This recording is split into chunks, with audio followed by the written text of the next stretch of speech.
Hey, everyone out there. How's everybody doing? Hello. I see Keith Kronk's here and Michael Seems like a 58. crock. Kronk? Kronk. All righty. Not sure what's going Bill's had a on. long day too. Yeah. Yeah, I'm tired as heck too, guys. I've been my tractor is still in the shop. Oh, bummer.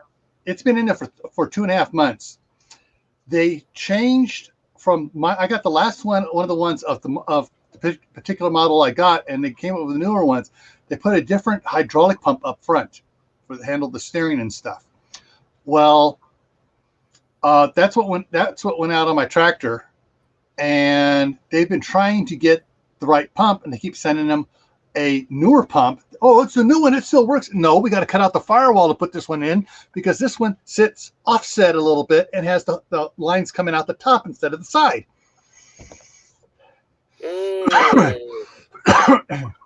I do have a Ford tractor as well, but 38? 30 the N9 to 39. So they finally, they sent the pump out. They're still trying to get the right pump. They sent it out to a pump repair guy there down in Pocatello, and he needs 2 specific flat-sided O-rings, not round, flat-sided, to go in there. And they keep sending him round ones, and he goes, "No, I need this size flat." So yeah, I know how that goes. Oh my gosh. Yeah, so I've been moving dirt by wheelbarrow into that area where I'm going to make the outdoor kitchen, hot house, and everything else. So yeah, I'm a bit tired on that. It's a killer doing a lot of that stuff manual labor like. Yeah, it makes you really appreciate how the hell our ancestors were able to load up in those boats, get off, and say, "All right, clear the area for a field." Or it's like, okay, we're going to hand dig a new sewer system for New York. Yeah. Actually, the craziest one I was watching, they were talking about the aqueducts that were built in California, and they carved literally through granite systems and all this stuff in the mountain range, and it was hand carved with pickaxes, and you can still see the carving marks where they were cutting it through. Well, not only that, when you're going between Truckee and Reno, that there is a section there that's still in use. And you see the wooden flumes they built, the wooden flumes going along, and all of a sudden it goes right in the side of the mountain. And as you're driving along, and all of a sudden here comes out the other side. It's like, oh, okay. Yeah, a whole bunch of the original hand-dug aquifer is still in use. I watched some program, they were talking about it. It was really interesting. But I had no idea they hand-dug it in the 1800s. Oh, yeah. I was just like, wow. I mean, it was amazing. Well, that's what took the Transcontinental Railroad so long. That's come. It didn't meet in Kansas. It met in Utah because they were going through the mountains up there, the Sierras, having to dig the slope away so they could put the track in there, and then digging the tunnels through the mountain where they, it jutted out and they, couldn't make the track go around. So they did a lot of hand digging. Now, one of the craziest ones I remember reading about was, so back in the Roman era, so, they just used, slaves like crazy. Go through this mountain, And one time they decided to bore a tunnel through a mountain, but start on both sides like we do today. Mm-hmm. But they did it back then without computers and all the other stuff. And they met in the middle, and they were only a couple inches off. That's impressive. Well, do you know a lot of what they were using? Oh, they'd line up. Well, they had what's that? The hand thing that shoot stars and stuff and do for their maps and stuff. And they would section.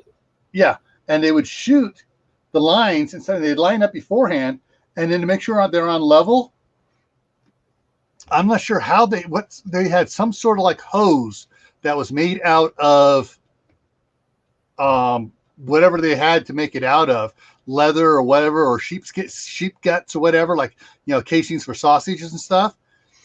And they had it set up, and they could set their level.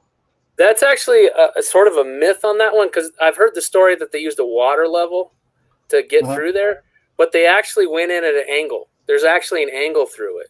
Mm-hmm. And so so they went down by an elevation of a couple hundred feet. Yeah, they still use the level, but what they do is they say, okay, we're here, so we need to be down. On this one, we need to be down so many feet. Do their mathematics. We need to be down, a tenth of an inch or 2/10 of an inch. And then you can use a water level to set grade. And that's what I heard they did. But anyways, I'm not sure how many people are in here. Can't see it on my side. But it says we got one. One. Well, let's see. I know Kaylin's in here. Michael's in here. Keith is still in here. Yeah, I have no idea how many people are in here. I can't see it either. Yeah. Let me check one other thing here. Try one other thing here. Let's see if I can do this right. Okay. Oh, I see it. It says like 6 or something. Over there on right now, I just opened it up in a different in YouTube, and it says there's 3 watching. Oh, we're boring then, man. Yeah, 4 watching, 5 likes. So yeah, so I just refreshed that one there. So I'm just going to go ahead and let that go over there and get back over here. So the topic tonight. Let's bring that back up here. 12-volt power hacks, getting you by in a pinch. And my idea on this was, this is not wiring your house for 12 volt. This is oh crud, the power's out, the hurricane came through, the flash flood, the California wildfires, Oregon whatever, taking out the power lines, and you're going to be without power for a couple days or so. How to get by in a pinch. And I found a lot. The more I started looking at it, there's a lot of neat stuff out there, folks. Hey, Howie's in the house now. Hi, Howie. And so let's move on here to. Okay, lighting is probably going to be the most common thing people will use 12 volt for. In my mind, that's a really good application for it, anyways. Yeah, and.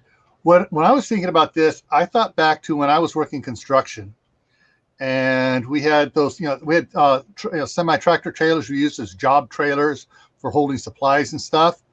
And the company had, boatloads of the big Caterpillar, the 8D batteries or D8 batteries. And even though, when they wouldn't be strong enough to turn over the truck, they didn't throw them away. They just kept them, and we put like 3 or 4 of them in each one. And we've got a little solar panel and put it on the roof and to trickle charge these batteries. And then inside, when they were using these trailer lights and stuff, which come in all sorts of neat configurations: square, round, clear, yellow, red, and oval and stuff. So what we do is we get this type of backup light ones, and we just mount them up along the top of it. There's 12 volt. They hit it with something. It's not going to cause a fire or anything. And that's how they lit the insides of the trailer. Okay, Christine Betts is here, and P2E, also known as Prepping to Endure. And so that's what they would light the insides of the job trailers with, off of a Caterpillar battery. And just about a lot of people have RVs, or they got fishing boats or trolling boats with batteries, and you can always do that. Now, my in-laws had a small camping trailer, and it had screw-in 12-volt lights in it. Well, now they have them in LED. So what was a 75-watt bulb is now only, or a 60-watt bulb is a 7-watt bulb. Mm-hmm. Your battery lasts a lot more easier to use 12 volt nowadays. Yeah, and your battery lasts a lot longer. And I remember when they first came out with these, the 12-volt fluorescent. In fact, the first 12-volt solar system I had was from Harbor Freight.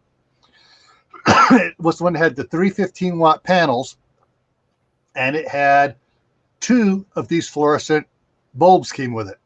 And it has some sockets with the alligator clips on it, so you connect it to the battery, or you could pull off the pins, and you had a thing that, with the eyelets on it that you could connect to the controller. But and then they also have for screw-in application, the ones that not fancy smooth ones that you actually see all the LEDs on it. The reason I'm pointing these out, if you have a 12-volt battery and you have a couple shop lights, you know, the ones with the silver shroud around it and the clamp on it, so you can clamp it, hang it up anywhere, you can, you know, strip the wires on the end or whatever and connect it to a battery and run these in it. You know, hey, get by in a pinch. Now, the trailer I have here now has the 1147 and 1167 bayonet type bulb thing on it. And so now they have LED bulbs to replace those ones that would get really hot up in the ceilings in the trailer with this type here. So there are a lot of different ways to take 12 volt and turn it into lighting. Reed, anything else on any thoughts you have on it? No, I actually have done some videos on, well, one so far. I was going to do more, but you can actually run some wires for 12 volt in your house, and then, you know, get standard S and E26 screw in and put those in like an RV trailer. Just make certain you label that it's a 12 volt stock, so someone doesn't put the wrong bulb in it. Because I've heard that plenty of times. People go to the store and buy ones for AC, plug it in, like, why doesn't it work in their trailers? I've heard that plenty of times. Yeah. There's a couple things I really, really enjoy about 12 and 24 volt, but Gil's basically on 12 volt, but we call that low voltage DC, you know, is literally, even if you're soaking wet, the wires that are live, if you touch them, they're not going to shock you. The voltage is low enough to be quite safe for even if you are soaking wet. I've put my hands in the video I did. I put my hand in submerged the live wires through in the container of water. Put my hand in there and grabbed the wires directly, and I wasn't even getting shocked. Yeah. I really appreciate how safe that is. I mean, you could, like, if you're thinking like crazy times and all that stuff going on, so you temporarily run wires down a hallway, or you put something in the bathroom and stuff like that, and someone trips over it, knocks it into the bathtub or something like that, you're not going to get electrocuted. Almost under every condition, you're not going to get electrocuted. I do appreciate the safety of that. The other thing I really like about simple DC systems like this is you can, if we're talking a longer term event, say it's actually something much longer term, like a serious grid down, and we're looking at a decent time without real power, you can salvage the fuses and all the other stuff you need out of cars. I mean, there's going to be cars everywhere, junkyards. I mean, you can go get, a fuse box and just put new labels on it, or write it in with marker and say, this is for the dining room lights, front light, whatever, and stuff like that, and get that to protect it. Because 12 volt, though, even though it won't electrocute you, there's still a lot of power associated with that behind a battery. I mean, you can use batteries, car batteries, to weld. I have a video on that, actually, of doing welding with it. Yeah. Generally, I run 3 together, so it's 36 volt to do the welding, but 12 volt will happily start things on fire and everything else. So you should put fuses or some sort of circuit protection in there, because there's still a lot of power behind it. Just may not electrocute you, but it'll happily melt a wire and cause a fire. Yeah. 12 volt likes to have a little bit thicker wire on it. Oh, we got the old school prepper coming in, and Cecilia Jansen. Yeah, and so the wire, it needs thicker wires, because at lower voltage, to output the same wattage requires more amps. So 40 watts, or let's rephrase that. Let me make it easier on my math. So 100 watts or a 120 watt light bulb on a 120 volt circuit is going to be 1 amp. On 12 volt, that's going to be 10 amps. So you need much bigger wire to run that amount of current. So that's what happens. And that's one of the other things is 12 volt systems, they don't go for a long distance run. You're just going to lose too much power if you try to go long distance. And that's even like 100 feet or so, you're going to have a major issue. Yeah, that's what Edison was pushing DC current, but he had to have so many generators and everything, and that's what killed DC currents for providing to houses and business, and why they went with AC, because AC, they run miles between transformers and stuff. All right, the next thing here, I had an old generator. Actually, I still have it. It's the one in California. Has an angled plug like this here on the left here, and down here on the bottom left on this other side here, for the 12 volt plug, so I can plug stuff in for 12 volt current off my generator. But there are a lot of different plugs available if you want going to set up a system that you can choose from, so you're not using your regular straight plugs, and that way you can keep from plugging your 12 volt drop light with your LED 12 volt LED light into the 120 volt household receptacle and having it go poof and smoke. But yeah, that's one of the things this is more for a long-term solution that you do something like that. There are a whole bunch of different types of 12 volt plugs you can get. J-pole plugs, I forget some of the other ones, but there's a bunch of other ones that are out there that they're actually going to now for a lot of ham radio stuff that can actually handle some good amperage on them. All right, the next slide here. Yeah, like I said, everybody, not everybody, most people have a spare battery around somewhere. And if you're not going anywhere because the roads are flooded and everything else, you can always pull that battery out of the car to power lights in the house. Now here's where it gets tricky. Heating and cooling. Hey, if it's cold in wintertime and you don't have a fireplace, but you have a couple batteries, if you have one of these 12 volt throws that go and plug into your cigarette lighter, yeah, it can keep you warm, but the downside on that is it's going to suck the juice out of your battery fairly quickly. And along with that, they have these little cigarette lighter plug-in heaters that you can get for your car, for the back seat or whatever, to keep things. But the problem is these suck the juice out of your battery system. Well, also, you got to watch out for on car batteries. Is there starter batteries? Almost you find in cars. And that means they're not made for deep cycle. So they're made to deliver a lot of current to like turn your starter, get going, and get the alternator running to start charging things again. So if you drain a car battery pretty deep, it's probably going to be ruined. They have a lot of really thin lead plates inside there, and they'll warp and touch and short out. Yeah. All right. Yeah, so in the summertime, they have little fans like this. These fans don't draw that much voltage at all. My dad had a 1952 Chevy panel truck, if anybody knows what a panel truck is, the precursor to the van. All it had in there was a fan for blowing defrost, and that was it. So to try to keep cool in the summertime, he got a little fan like this, plugged it into the cigarette lighter.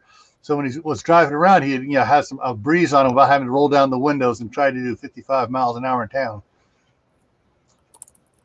Now, speaking of 12 volt fans, I got two of these things. These are really neat. They're dual powered. You can put 8 volt and a half D cell batteries in. It gives you 12 volts. Or pull up the other one here, show it to you here.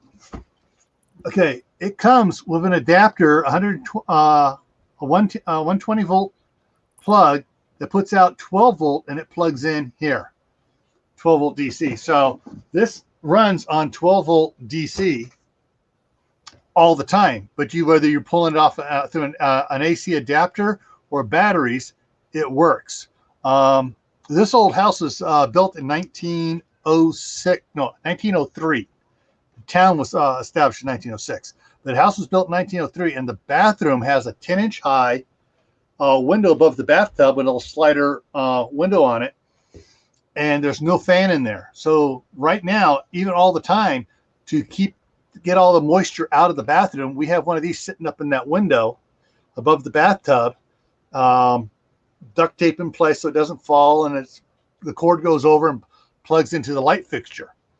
So, we've had it for 3 years now. We've had no problems with it. So little 12-volt fans can be great for cooling off a room or whatever. Now, how do you get other power? This is Reed's area of expertise, but I got some stuff to show you guys, and then I'm going to let Reed run with it. How many of you remember this? The little bicycle generator. When I was growing up, this is what we had to provide lights to our power to for our lights. And it was over here. And so basically, it's got its its dynamo, magnet, coils, wire going up to the lamp and stuff. When it makes contact with rubber, it turns. Nice and simple.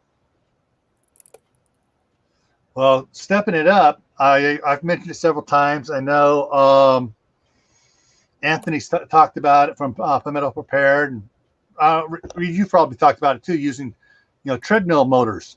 They're 12 volt. Well, that's not exactly what it is. Is they will output a voltage when spun. Yeah. I mean, there can be a lot of variations in what you find. I mean, yeah. And depending on how it's spinning and stuff like that, it'll affect the voltage and stuff.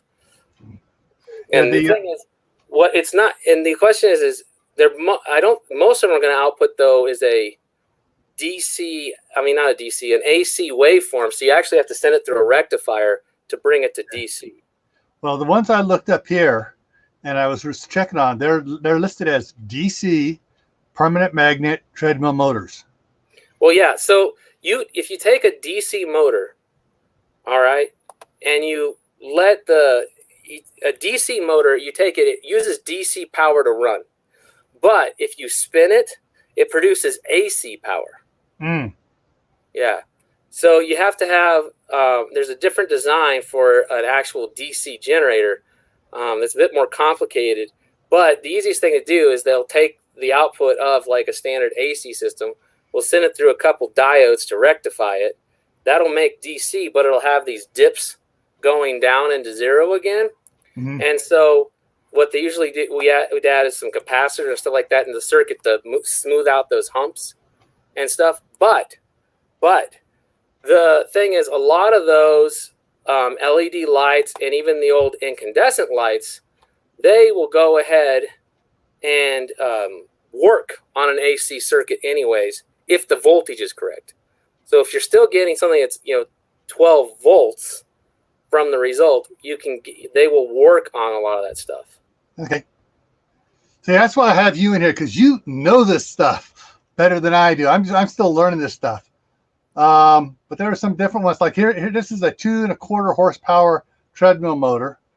But what's interesting is there are plenty of designs where they have it where they run it through a battery, and some will have like an inverter on it. And others so the battery, what's kind of neat on that is the battery in that circuit is working as basically a way to smooth out the waveform.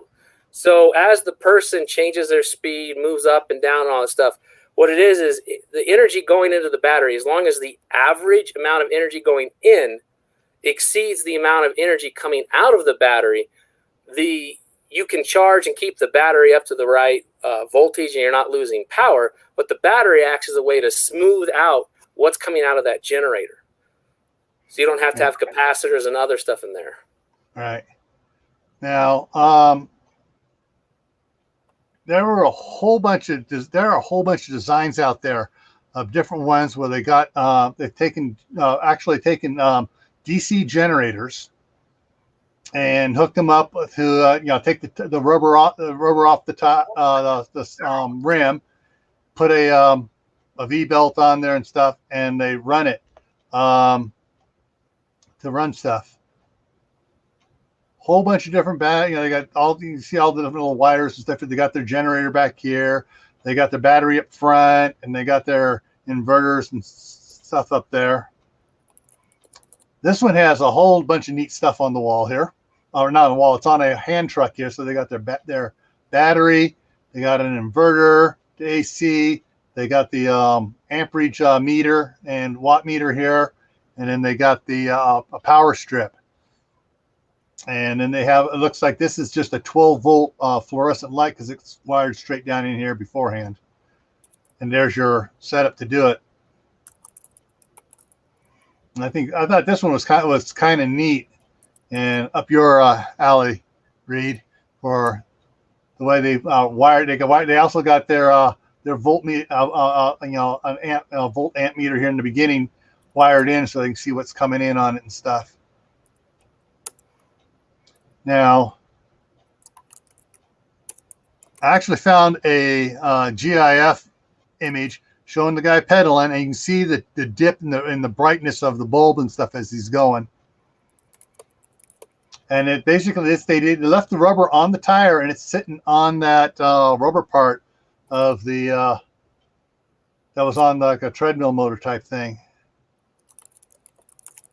And here are several other ones, different ones that are set up different ways. They got some hand crank ones. These are like those foot exercises. You sit in your chair and you just kind of pedal in front of the TV to exercise, because they got some sort of magnetic resistance thing in there, and they've turned it into a generator.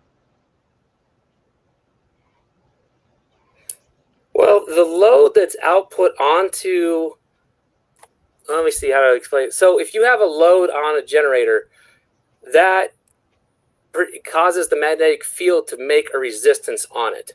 And so that's what causes that. It's like, so you know how like on windmills and other wind generator systems, they have what's called a dump load. So like when the batteries are full, you dump into like, a water tank, or you just have a set of resistance coils on the on the wall to just output heat to the air. Right. And that's to prevent the generator from freewheeling. So by keeping the load on there, it keeps the magnetic fields active, and it causes the resistance to be present. So what is on the load affects that magnetic resistance of the generator. Does that make any sense? Have I lost everything? It does to me, but because I've only heard you explain it 3 or 4 times so far over the last year. But yeah. So, but I mean, there's a lot of different things out here. There's a lot of different things you can look up if you want to think about making one of these for yourself. Now, this little bicycle here, I've seen it with different companies. The exact same bicycle with the colors, everything. But they're like, this one is adding this Duracell inverter thing to it. Others just have it just with the rack stand here that attaches to the bikes. So, but yeah, there's a lot of things you can run off of these. And this one has all sorts of little things on here. You got your battery pack, your battery power pack, your 300-watt generator, an adjustable V belt, battery charger controller. That's number 4, which is this little thing right down in here. And then you have an aluminum plate that it's all mounted to. A blocking diode, we're 777 right down here. So that, I guess that keeps the voltage, once you stop pedaling, keeps the voltage from coming back in and turning your generator into a motor.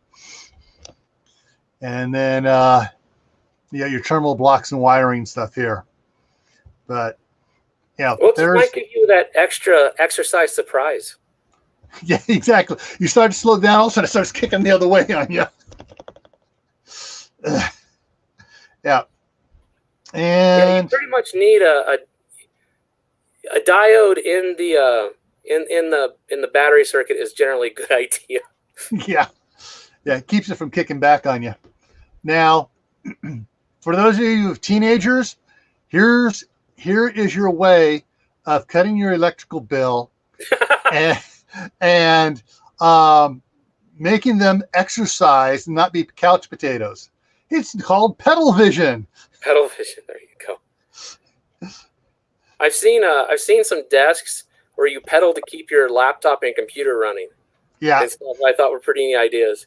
The only catch, though, is the human body at maximum output power that it can do is only like a couple hundred watts. It's not very high. Yeah. So you're not going to get much out of it. Yeah. So so the kids are gonna have to pump pretty hard if they want to play their video games and stuff, or do stuff on there. Now I think I got. Oh yeah. Now if you want a basic little simple system, I'm talking basic. This is similar to the first system I got. Was a Harbor Freight one similar to this. It only had 3 panels, and my panels were 15 watts each. This is the new Thunderbolt solar system from Harbor Freight. It has twice the power as the old one, which only put out 45 watts. This puts out 100 watts.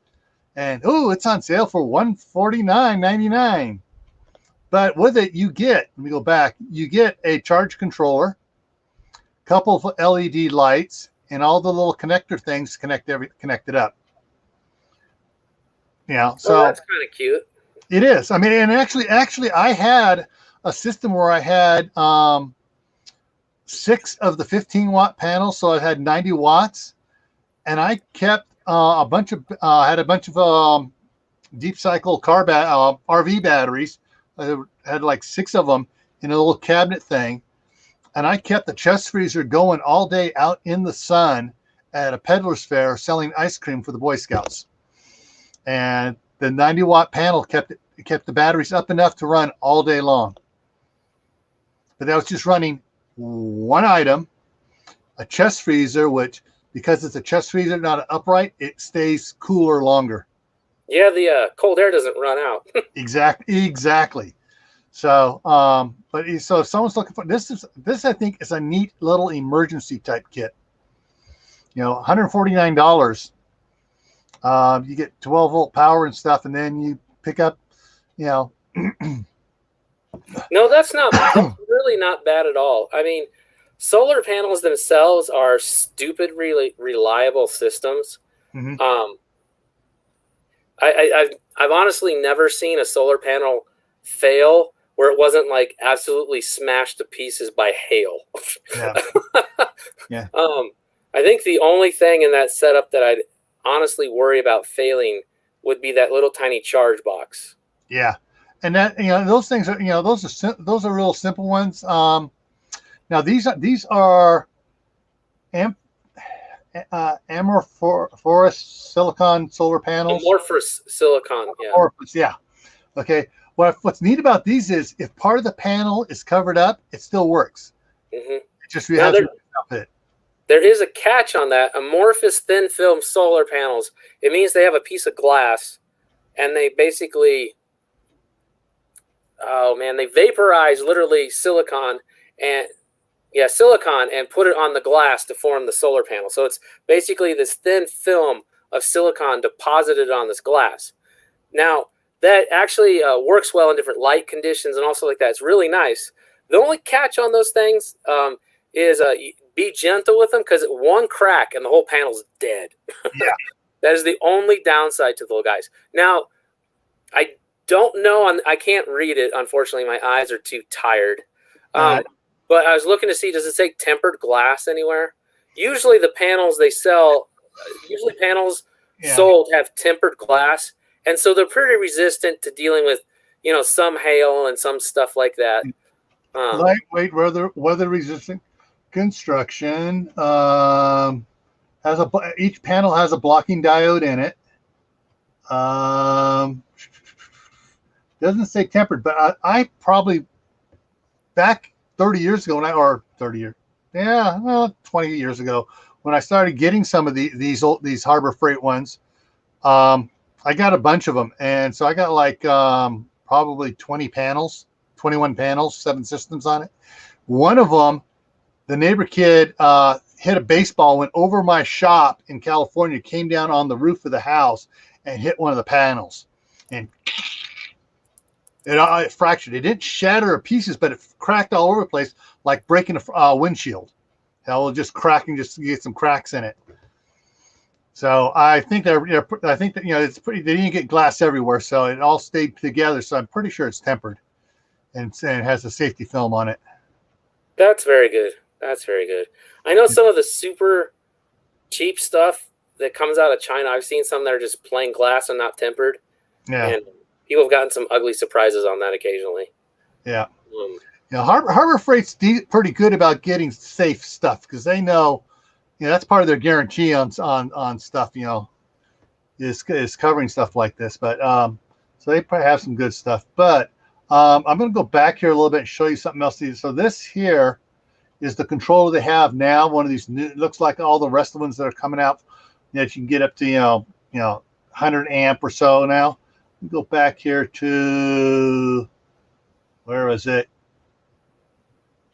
All right, this here is the same controller box that I had got for my system years ago, and until they switched up about 4 or 5 years ago to that 100 watt system, this was the controller they had. And these things here, I've dropped them,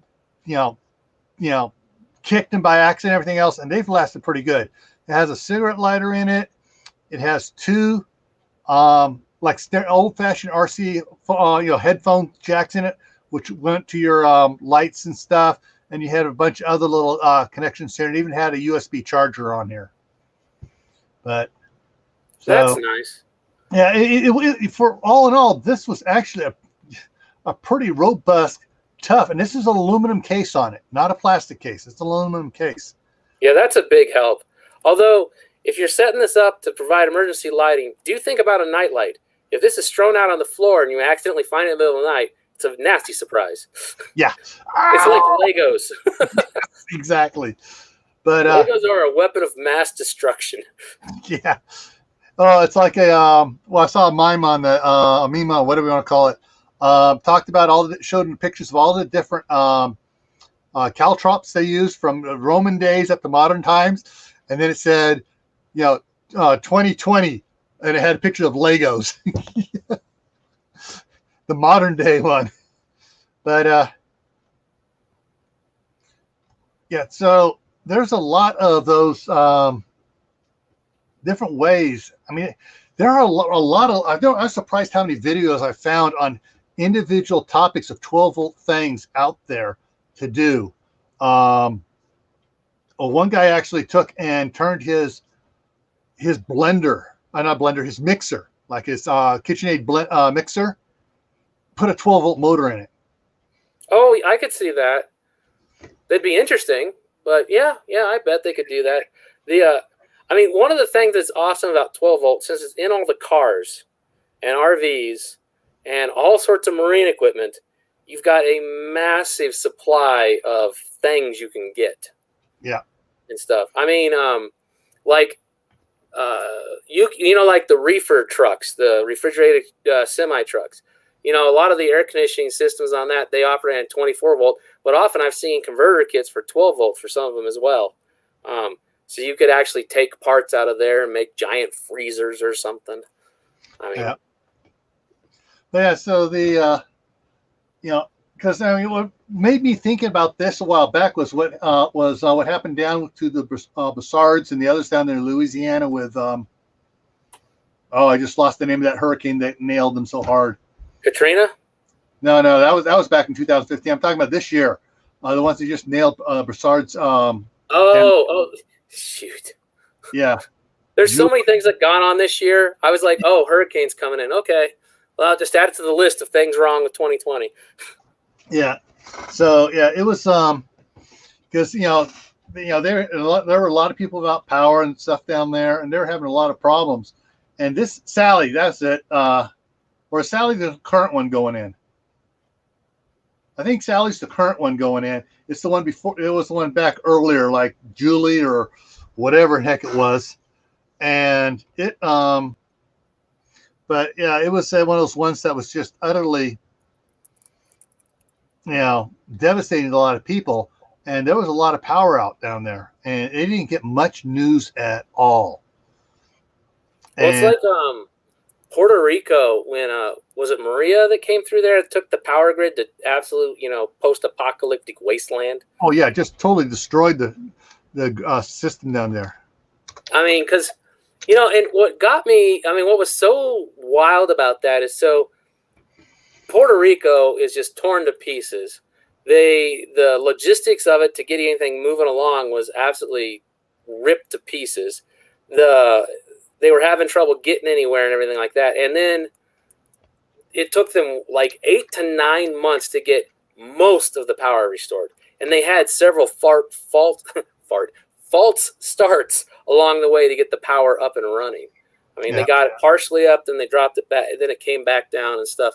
So it makes me think, if we get, there's lots of things that could cause major power interruptions inside the U.S. itself. Homeland Security's talked about it lots of times. And so Puerto Rico had, all the help that the U.S. government could muster.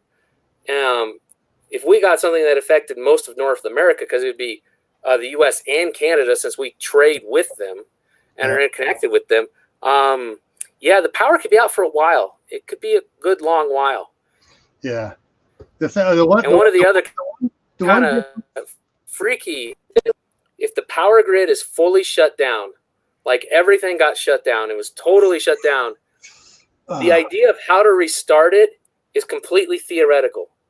We have plans, ideas, but they talk about it all the time. A cold restart has many, many, many problems. And part of the issue is most of the generator systems, they have circuitry in them to sync up to the current signal, the current waveform on the power system. So if you got nothing coming in, you can't manually engage. Yeah, the sync and the nothing. You got to come up with some other type of generators just to put some sort of current out there to get it started.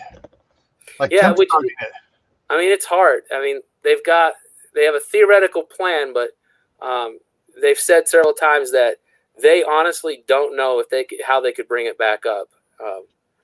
So it was one of those things that's like, yikes. Yeah, I heard some really ugly stuff down there. One of the problems also down there in Puerto Rico that we wouldn't have quite as bad up here was all the graft and corruption that was going on down there. With all the stuff we were sending out of the stuff was just disappearing. Oh yeah, there was tons of corruption, but if you think about something going on in the U.S., I could easily see a lot of people using it as a power grab, all sorts of other corruption issues. People say, can you imagine the fight between like Los Angeles and New York saying, no, my area is more important. And they're like trying to steal each other's supplies to get their own thing back up because they got millions of people panicked. It would suck. And then, of course, you live in a little tiny town. I live in a small town. We're going to be on the last of the to-do list to get our power restored. Yeah. The thing is, a lot of people around here do have generators and stuff, but I know our town our little city here was talking about putting in a solar system just to power the sewer treatment plant. Mm-hmm. So no matter what, that keeps functioning. That's one of the things that's on their list. They're trying to get some federal grants and state grants to get money to put in a solar system to power the sanitation plant. That's a really good idea. See, like where I'm at, honestly, I'd love to strangle our mayor, but that's another story. But I didn't hear that. I know. I'm just like, the guy needs to just get out. He just needs to leave so bad. But you know how it is on that. But we have, we're in a desert, so our water comes out of wells and stuff like that. And they do not keep a good stockpile of diesel. They don't test the generators very well. I think they only have 2 weeks of diesel. And then, the other stuff like that. So if we got a really bad one, this area would be hurting really fast for things. And I know a lot of the stuff I do would revolve around making certain I'm getting water and stuff like that to all the people that live near me and stuff like that. Because the city can't be counted on for a lot of it. Yeah. In some areas, unfortunately, where I'm at, we could do it. It'd be kind of hard. It's like Anthony was talking about a hydroelectric. We could out here on the Snake River, we'd have to do a bunch of work and put in some water wheel generators out there for the flow to get power there. There was Scott at Hidden Valley Homestead has been working on plans because he has a creek with a good flow on his property because he's totally off grid and he wants to put in a hydroelectric generator there. Martha says, happy we have lots of hydro power here in Oregon. California used to have hundreds of small hydroelectric plants all up and down the Sierras. And certain whiners and, oh, it's bad for the fish. Oh, we got it. Yeah, they've been pulling them all out. And I mean, basically they had enough. They had at one time enough hydroelectric power to just about power the entire state today. And they had an excess. They were like on each dam, they were only running one of the turbines at a time. But hey, that's another political garbage thing we're not going to worry about. But anyways, yeah. So there's that is something else to look at too. I'm going to deviate here just for a second. If you notice, I still have the backdrop here from last Friday. You have until this Saturday if you want. The book up in that corner, the two up there, The Scout and the Ninja. Scout is Trustworthy. Book 1 of Against the Wind. And the one down here, the Family Compound. Those 3 books, if you want one of those, down in the description at the very bottom is my email. Email me request that you want one of those 3. Those are the only 3 that are finished. And I'll send you a PDF copy for you to read. So Against the Wind, Book 1, Scout and the Ninja series, Book 1, Family Compound series, Book 1 are done. Well, that's neat that you've got several of these keep moving forward for you, Gil. Yeah. Actually, so Martha brought, sorry, my brain is so fried today, guys. Sorry. I mean, Old School Prepper, she brought up that the hydroelectric systems, and what I was bringing up is that if the grid's down, they can't sync up to the grid, and so they won't engage. So even if your hydroelectric plant could run without the signal to sync to, they won't engage. And it's also really tied into the like grid tie solar, right? It's great. You grid tie your solar system, so any extra power you have gets pumped right back into the grid, and it saves you all this money and all this stuff. But like in Florida, when they got slammed by that hurricane, the grid, they have a law out there say if you have solar, you have to be grid tied. So it turns out all these people had all the solar panels and all this stuff to make power. Guess what? They had no power because since the grid was down, their solar system shut down. So they had power, but no power. It was just disconnected and cut off. Hopefully the people rebel and get that law changed so that they can have independent solar panels, but they just have to have the controller that keeps it from feeding. If the grid's down, it keeps it from feeding to the grid, but you can still power your own house. So that's a complicated one. So the authority that controls that is literally utility companies. They've given massive leeway to the utility companies on that. So utility companies, they're as you said, like if it feeds back in to the grid, a lineman that's up there, he's going to get electrocuted and killed. I mean, so we don't want that going back up there. Because if they said, hey, we got to shut down, we need you to repull these lines and all this stuff, they're in there, and then some idiot's back feeds in there and kills them, well, that's a severe problem. Yeah. So a lot of utilities are very conservative, and I get why they're very conservative on this. They really are. So even if there's systems that have grid tie and battery backup, But even though they've done all this testing, done all this other stuff, there are utilities that are saying, you know what? We don't want that, even though it's past these tests. We don't want to know if it malfunctions from some software reason. And they literally say, we don't care. We don't care what it's tested through and all this other stuff. We don't want it. And so, but if you want to, you can go what I operate with something called grid backup. So I have solar and I have batteries and all that, but I never output to the grid. I would only ever use the grid to charge my batteries if I get too low. And those are much easier to get permitted, but you don't get the credit.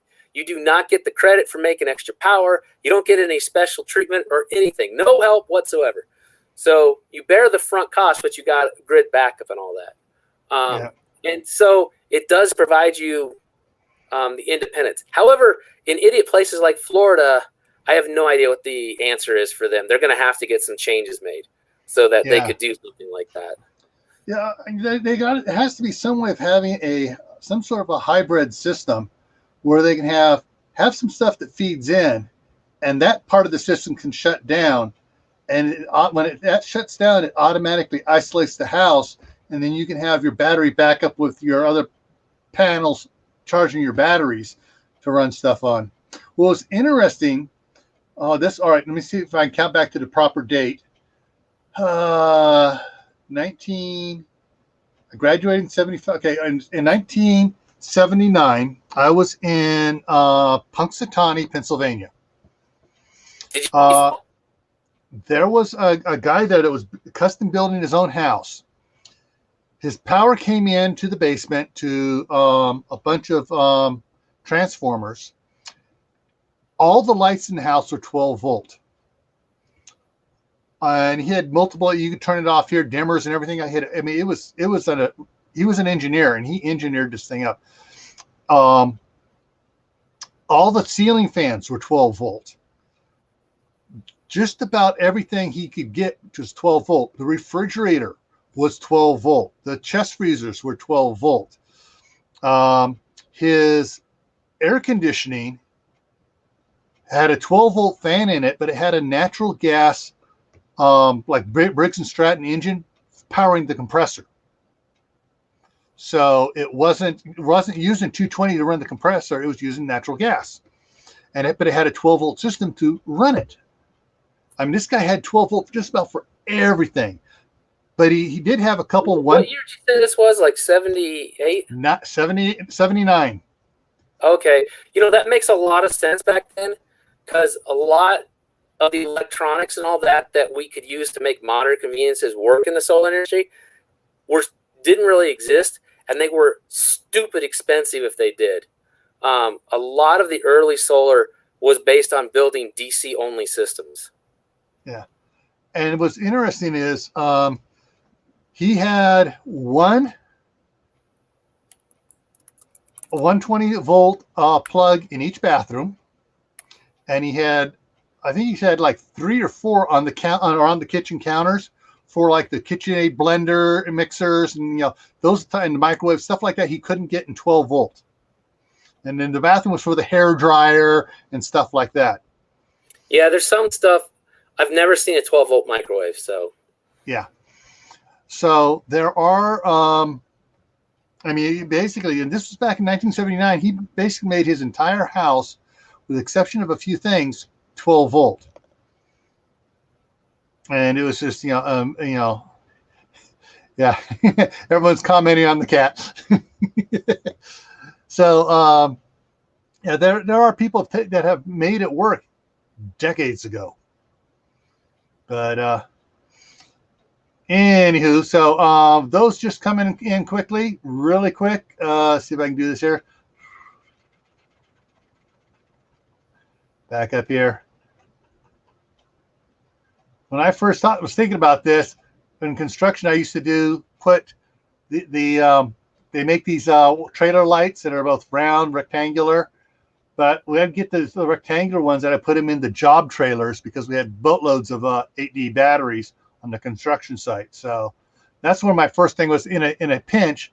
That's where my mind goes to. And I have a supply of these out in my shop, just sitting there in their boxes, brand new, never used, because I got yellow, red, a bunch of white ones, because I was going to fix my trailers up so they have all 12 volt on it and stuff, so I can have all What do you mean the lights? I thought you said I thought you were saying you had a bunch of the 8D batteries in your shed just sitting in boxes. I know. I was going to say you need to charge those; they're going to rot. Actually, for Y2K, I was working for Bank of America to do their Y2K emergency preparedness setup, and their data center in Concord has 7 buildings, and in the one building they had, one, A, B, C, D, E. Yeah, 6 buildings, but they had 7 railroad engines on the top floor of one of the buildings powering generators. They could reverse feed to PG&E, Pacific Gas and Electric, and power half the city of Concord from that one building. And so we went out and changed out all the batteries for these generators. And usually big engines and stuff usually have 2 or 3 batteries. These things had 6 8D batteries for each generator to start them up. They did not want them anything. They wouldn't want any problem with them starting up. So we changed out all those batteries in 1999 in the fall, getting it ready. And they were just going to say, we need to get rid of, where we get rid of. I go, I know just the place to give them to. My father-in-law was a docent for the Niles Canyon Railway, and they'd just gotten a bunch of diesel electric locomotives, historical ones, and they needed batteries for them. So we just took these batteries. Most of these batteries are only a year old, but they wanted fresh ones. So we just packed them all down there. That's a good deal. That's a nice deal. Yeah. And they turned around and surprised Bank of America. They gave them a donation slip for the batteries. Aren't those things like 175 pounds a piece? 175 pounds empty. Yeah, I mean. And then you add several gallons of electrolyte to them. Oh, yeah. It's like, it's like when I first got my first big battery set for my solar system, the lead acid ones. It's like, oh, it's in. So I look at it, like just 8 batteries. And I could look at them like, huh. And then I go realize how dense lead is when you pick up the first one. Oh, yeah. They put this pallet on and the whole truck goes, yeah. You're like, well, we always had, when we had to replace batteries, it was either bring the boom off the mechanic's truck over to lift the battery out, or you got 3 people to lift. Because it was just, if one started to slip, you want to make sure you had enough people to hold, there to hold those batteries up. Those things are not fun if they drop. No. I mean, yeah, that's like shattering every bone in a foot, man. Even if it just hits the concrete floor, that case will shatter if you drop it from 3 feet. You mentioned that, so I don't know if you guys have seen some of it, like the P2E, who's an electrician's probably seen this, but in telecom, the old batteries we used to have in there were all those clear cases, and a lot of them were actually glass, a glass type case. And I remember in this one telecom building, they still were using that type of battery, and they were just starting on a remodel. Well, someone disconnected the wrong nail or screw, and the shelf just came forward, and the whole thing just slid down, and we were all running out as fast as we could because they all shattered open, and it was just this flood of sulfuric acid and everything else just pouring out. Oh, man. They had to call a team in to clean that up. It was unbelievably bad. How I lost my job today.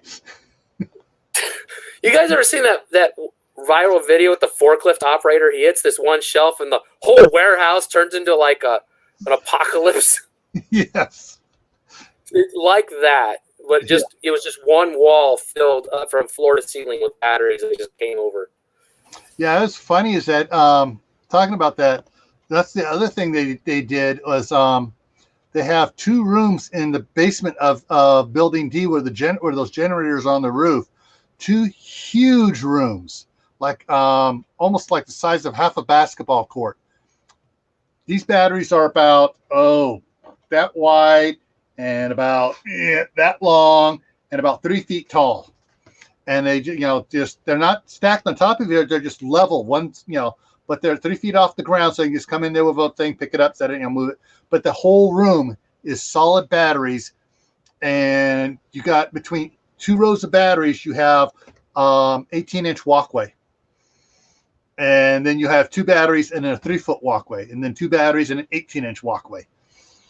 And that's, that's the whole thing there. Those, and all the power from PG&E comes in, gets ran into a transformer or a rectifier or whatever, to run into the batteries, and it comes out of the batteries through an inverter back to the it wasn't, they had 110, 220, and they had some 3-phase thing, like 177 3-phase for all the lighting, for all the fluorescent lighting. But it was, so basically the power went off. They were running on batteries till the generators kicked on, which took 2.25 seconds for the generators to engage and start charging the batteries again.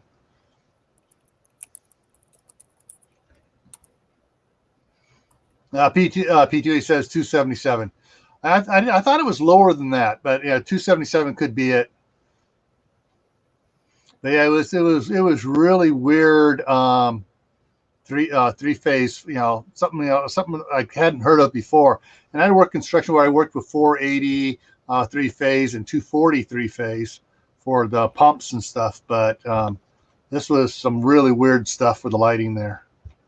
3-phase, though, it's really good for motors. The motors run so well on 3-phase. And it was invented by Nikola Tesla. Yeah.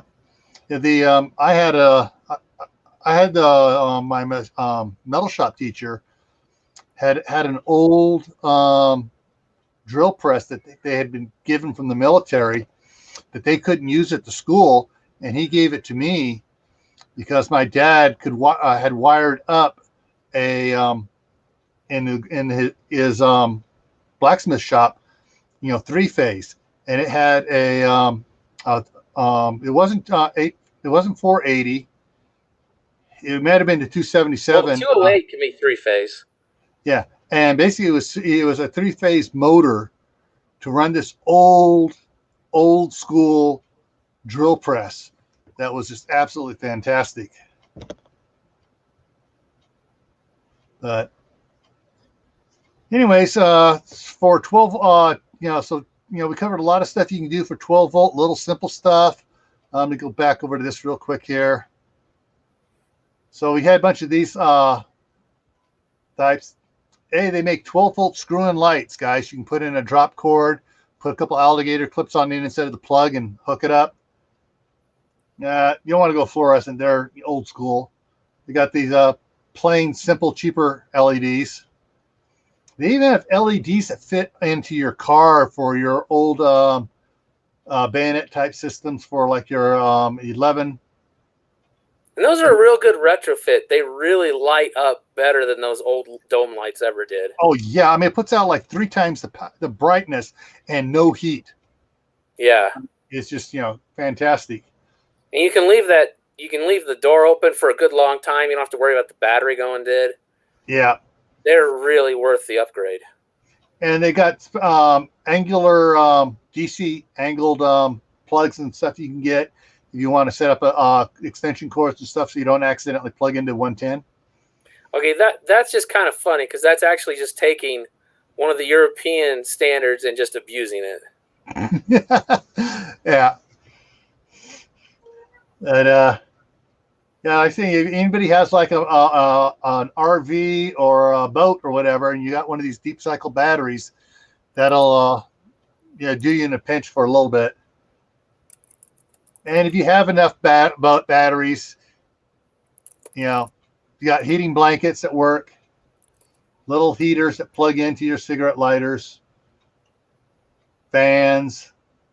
For those who just came in, this is a real neat item. I actually have 2 of those. And it runs on the 8 D-cell batteries, or let me show you here. I put it up here.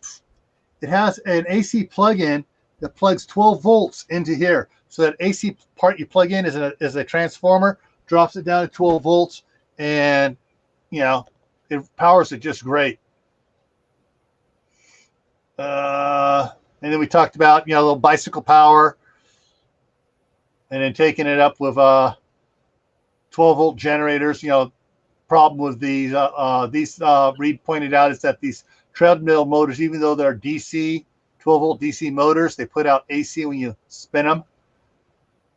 And there are all sorts of plans out there so you can make bicycle-powered generator systems. You actually get 12-volt little generators. Oh, which reminds me, that's what I was going to tell everybody. I took a couple old exercise bikes that, broke down and stuff, and took them apart. And on the one, I put a 35 amp AC Delco single wire alternator. And I had put some got some V-belt pulleys and stuff, and I'm pedaling along, doing just great. Haven't hooked up the battery, and my brother starts flipping on the lights. All of a sudden, it engaged. Enough juice was being drawn on that battery that it engaged the alternator. Oh, geez, son of a... Okay, I'm gonna have to set the gearing on this because it was geared too low, whatever. I didn't have enough power. I need to be able to pedal faster to be able to get it going. I do have another one which I'm in the process of working on, where I picked up a Harley Davidson 12-volt generator, motorcycle generator, that I'm gonna hook to it, because that only puts out like 5 amps. Okay. So that'll be a lot easier to pedal with. And so when I get that thing done, hopefully I will work on it this winter when it's snowing out there and nothing else to do. I can go work on that in the shop. There's a bunch of, though, I mean, you just got to, if you go to like the auto parts, like an auto parts website, you just got to dig through the generator list, because I bet you can find some stuff that's a lot smaller. I mean, because a lot of those car alternators are, I think the standard's like, 60 amps, 80 amps or something like that. Actually, 35 amp is the most for most of them. In your pickups, you'll get to the 60 amp ones, especially if they have a dual battery system. But most of the cars and stuff have it's a 35 amp, maybe 45 amp if you got a big Lincoln or Continental, Cadillac, whatever, that has a lot of lights and stuff on it. But most of the cars, I mean, that's where I got this. I just went, I was talking to the guys down at the car parts, and I go, well, there you go, 35 amp is pretty much standard. They go, we do have some 25 amp ones, and we go on up to the 60s for the big trucks and stuff, the big pickups, the 110s and stuff. They have that are pulling trailers, and you're putting extra power to feed stuff in the trailer as you're pulling it. Mm-hmm. I mean, there's a lot of stuff you can do. I mean, you look at some of these setups, you could actually think, hey, I could put paddles on that and put it in water and it spin it. Make things into giant windmills and everything else. Yeah. But that was the one lesson I learned, was a 35 amp single wire alternator is too much to put on a single pedal. Now, if I had a tandem bike and we had 2 people pedaling it, we could probably do it. But it's still going to be a workout and a half. But that's what I'm thinking, like a 5 amp generator or a 5 amp alternator, single wire alternator. If you get like a 10 amp single wire alternator, you might be able to pedal it and do it. So anybody have any questions from the side chat there? You guys have been talking about a lot of interesting stuff over there. And see, Fishes and Loaves has come in, Pneumatic Rat Pack. Who else did I see just pop in here? Scroll back a little bit. WD Glock and Roll. Hey, guys, there's someone to go check out. He's been doing a lot of work up there in Oregon for his neighbors and stuff, going around taking care of their animals and stuff. He's been posting a bunch of little 2 and 3 minute videos of what he's doing up there. He is right now is helping out a lot of people. So we got to show some support. And everybody, if you're not subscribed to WD Glock and Roll, hit him up and watch some of his videos. He's doing a great job up there helping people up there. Let me see if I can grab the link to him real quick. I really hate that YouTube removed the go to channel thing. Well, they have another thing where you you got to sign up for something else and do something else to get it back. Oh, really? Oh, good grief. Yeah, you got to jump through some hoops and stuff, and it's like, no. Well, did you see I guess they already sent announcements out to some of the big channels they were posting on Twitter today. I'm not on Twitter though, but someone else sent it to me. I guess YouTube's coming up with a new age restriction policy. They're going to start age restricting tons more videos automatically. So more fun coming from them. Okay, I put his channel link in there if people want to take a look. Okay. Is it going in? I own Twitter. Sure, Anthony, sure.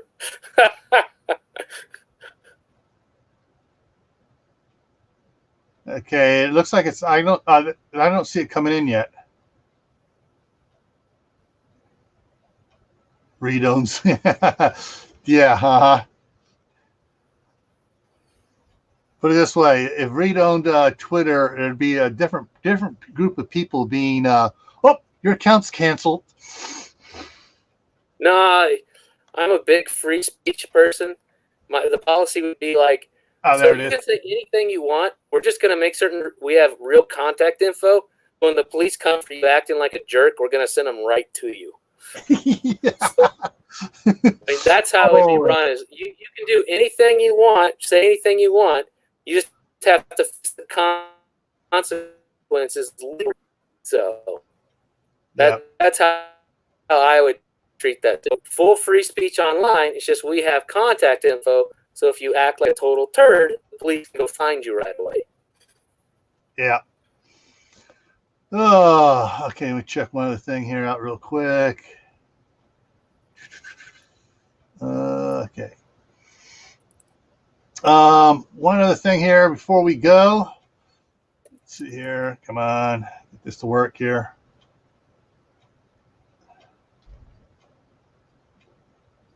Okay. This Friday, the Friday night special is being postponed until Saturday because I'm doing a birthday special on Saturday, the 26th. So that's when the Friday night special is moving to Survival Saturday, the 26th, and we're gonna have a birthday special on that, and that's gonna be being broadcast from California. I'm heading back Thursday or Friday to get back there. All right, let me throw this up here real quick. So, and then next Tuesday, why should we prepare? Is it worth the bother? We're going to have an real open forum chat and get everybody's opinion on, preparing. Is it worth the bother, or do we want the government to take care of us? I'm sorry, Puerto Rico just popped in my mind again. You worked for the gov. Don't they have everything figured out? Aren't they prepared to solve all problems for every lonely citizen out there? As much as Nancy Pelosi would like to believe it is, heck no. Heck, it's funny after some of the disasters, hearing FEMA, DHS, others telling Congress, "Hey, you need to stop mandating this 3-day crap and tell people to get 10 to 30 days worth of supplies." And they're like, we don't want to hear that. We don't want people prepared. And you know what they really want to say? They want to say, get a year's supply, everyone. That's what they really want to say, but they can't do it because it'd freak everyone out. Yeah, it's like, start out small, get an extra week. The next week, pick up another extra week's worth of food. And then in a couple weeks, pick up another week's and just start building it slowly. Anyways, Friday, October 2nd, we'll be talking about personal hygiene in many non-normal circumstances. And really, why? And we'll talk about some of those reasons. And then on Tuesday, October 6th, we're going to pick up a little bit more about this a little bit. We're talking about generators versus solar generators, or which is not really a generator, it's a solar battery bank. And then on October 9th, we're going to talk about the first holiday of fall. What's everybody going to do for? What's your plans? And then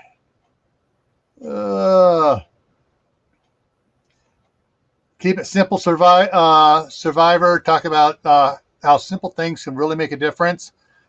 And freezing temperatures, unusual cold can wipe out your preps. And I have a couple other topics I came up with. I just forgot to update this today. Let me take a quick look here at that. And I'll tell you what those are. So on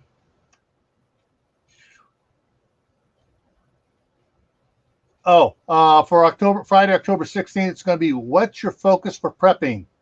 Guns, food, water, clothing? Find out what your preference is. And what was that? Not dying. Not dying? Yeah. And then on October 23rd, Friday, is going to be dealing with family members that don't think like you. So that's what's coming up down the road here. Like as always, if anybody has a topic suggestion they want us to cover, email it to me down below. The email's at the very bottom of the description there. And I'll slide it in there because there's plenty of openings coming up here in the future. And then, of course, Friday, October 30th, we're going to move that one back to Saturday, October 31st for the Blue Moon Halloween special.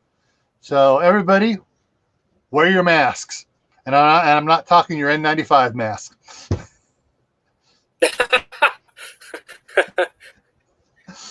Can we bump a fan? What's that? Can we bump the family member up to the top? Oh, you want in other words, Fish's Loaves, you want to move dealing with family members sooner? Is that what you're saying? Hey, Enriched Refuge. Let's see. Yeah, I could probably swap, bring family member up to October 2nd. That puts it a week from this Friday. And I'll move, I can move that around on my schedule shift over here. And just swap the personal hygiene back to October 23rd. I can do that for you there, Fishes. So October 2nd now will be dealing with family members that don't think like you and ways to enlighten them or make them see the light without twisting their arms. Well, I've been told that several cases of duct tape works in a pinch. Yeah. What would Anthony say here?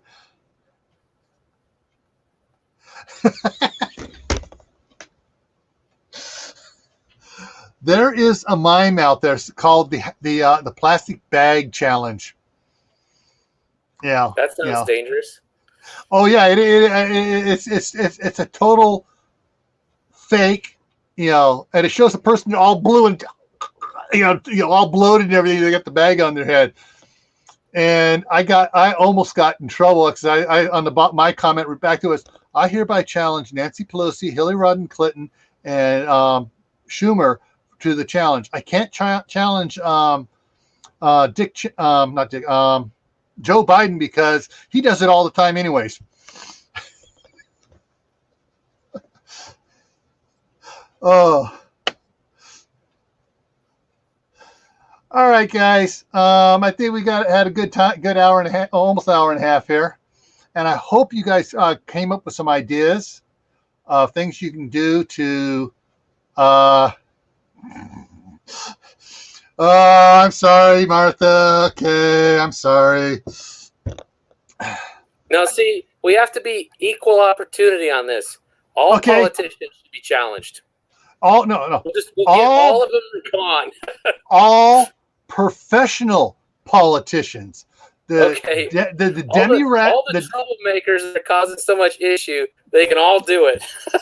all of the demon rats and the Robucans can do it.